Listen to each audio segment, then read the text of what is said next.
following is a theory of change that endeavors to answer the question, how might the meta-crisis be resolved? All things considered, if we plot out the next 20 years, what would be the most impactful civic actions for us to employ to best foster the conditions towards that third attractor, away from increasing catastrophes and increasing dystopias? Which tees up this visual that I'd like to offer before I get into the main one. A ship in a storm, again, trying to steer towards that third attractor, away from the storm of catastrophes and the cliffs of dystopia. What might that heading be? How do we plot towards that in the allowable time frame? A couple of other visuals for your consideration before we get to the main one is, I call it a cellular analogy, basically a cancer-ridden organism with rivalrous dynamics and perverse incentives run amok.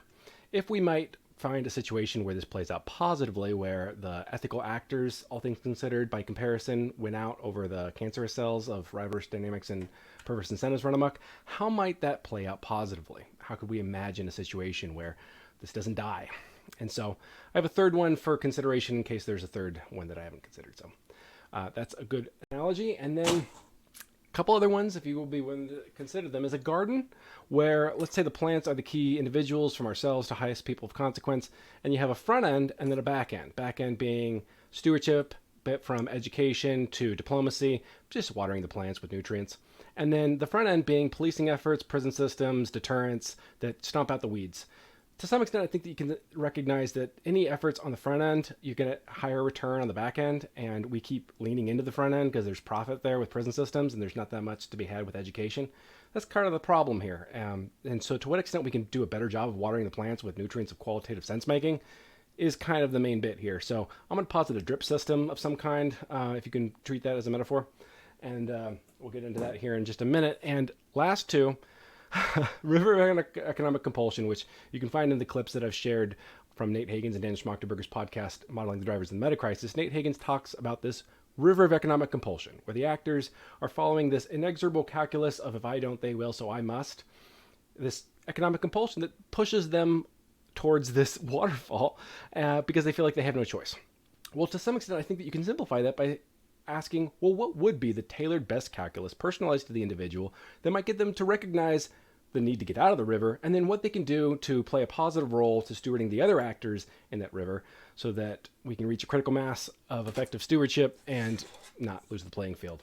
And lastly, if you imagine a series of marbles precariously placed on a table, basically an analogy for rivalrous dynamics as they're bumping into each other.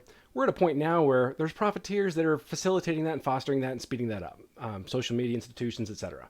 Well, to some extent, if we have any answer to any of this, you have to figure out how you might steward the sense-making of the marbles faster than it's declining so that they don't just go off all the table. Because we've had situations where, marbles bump into each other rivalrously and fall off the table, but it was never everything.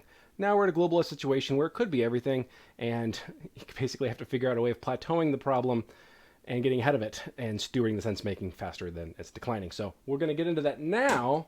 I think that's the last framing. So as you see this, the three different scales of incentive structures, individuals, and groundwater societal sense-making, you have to deal with it all. We're a complex body of multiple organs. You can't just deal with one organ at the expense of the rest. They're all informing each other, so they're all involved, and there's going to be different tactics employed at each scale. If you imagine the incentive structures from our materialist economy, our political systems, you might find different ways like ranked choice voting to sort of vector the logic forward and start to shift the structures so that the incentives are less proliferated. And then the individuals, if you were to plot out, like, let's say, a portrait of a person's sense-making and all the different ways they might vector in a positive direction, you can start to reverse engineer the right inputs for positive sense-making stewardship, how to think, not what to think, along a very well-straddled ethical tightrope so as to not do more harm than good or further externalities. And then the groundwater societal sense-making, in the same way that you might map our rainfall from the rivers to the mountains to the streams, you can find the right access points for sense-making stewardship as well. And in the same way as we have a public water utility of a well-stewarded water system, I think to some extent in the future we're going to need to have some degree of a public sense-making utility. Now it sounds tricky, it sounds very dystopic and Big Brother, but I do think that there might be a way to do that ethically, positively, without teetering more towards dystopia, which we'll get into in a minute. So as you look at, well, what are the most viable stewardship approaches at the various scales? If we follow this problem upstream all the way to its source, I call it just basically inadequate sense-making informing our actions. And as you steward that through different methodologies, because there's only so many approaches available to you to do good sense-making tech, you might reform public education. You might have different alternative sources of education. You might consult through think tanks. There's only so many ways to kind of come at that. Now, if you were to imagine something like Cambridge Analytica, which in 2016 was used for manipulative purposes to just convince people of certain political conclusions to the highest bidder, if you were to imagine a redesign from the ground up of something like a Cambridge Analytica tech, trying to explore any avenues for tailoring it towards a sense-making stewardship, it's a fine line. But if you could plot out a very well deciphered ethical tightrope that does not further externalities, I'm going to get into that now and how to avoid the risks of it turning into dystopia.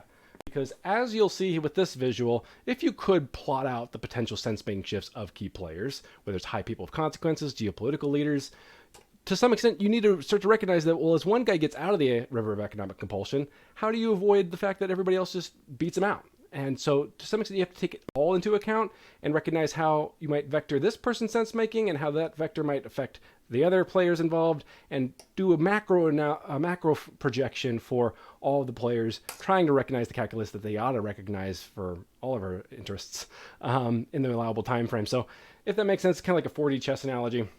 In terms of more specifics on something that's not actually related to sense-making stewardship per se, if you imagine fostering closed loops, where you can at the various size scales from countries, states to cities, through methodologies of government initiatives, nonprofits, accelerators, and awareness, you might be able to teeter the scales more towards a closed loop capacity economically versus an open loop.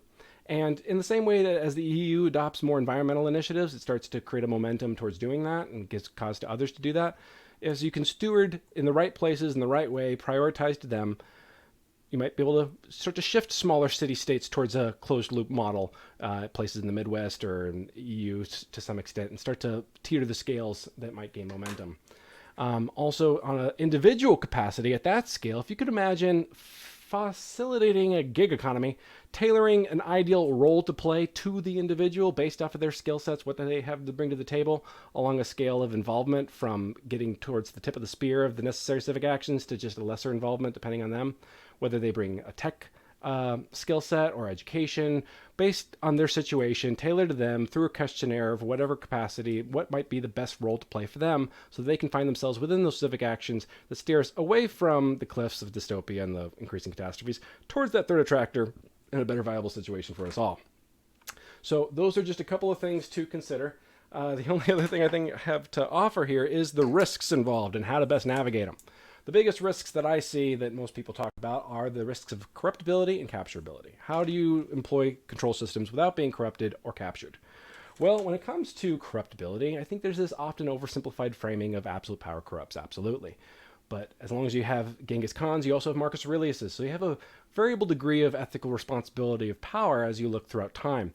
Now, as you can torque up the degree of sense-making of the individual, you start to lower the risk of corruptibility. So if you imagine this variable tightrope walk as you get better sense-making to inform your actions versus worse sense-making to inform your actions, the risk starts to shift.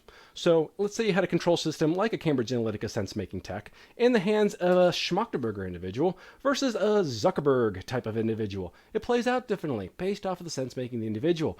And so if you can basically steward the sense-making of a key player that is at the helm of a control system positively towards better sense-making, well, they're going to be a better actor, all things considered, and have a lower risk of corruptibility.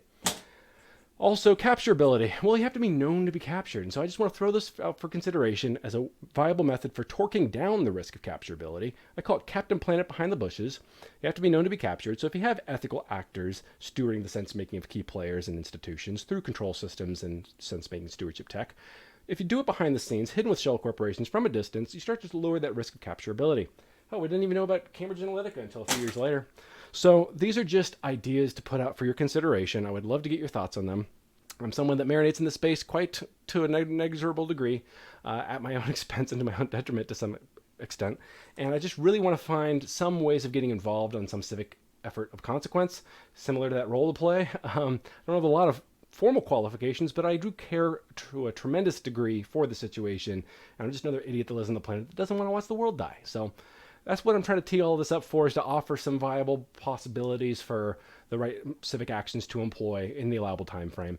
And to whatever extent you might be able to reach out and do a Zoom call and we could get to the brass tacks of all this and get in the weeds, I'd really appreciate it. And you can find the other additional videos on my channel. So thank you very much for watching. Hope to talk to you soon.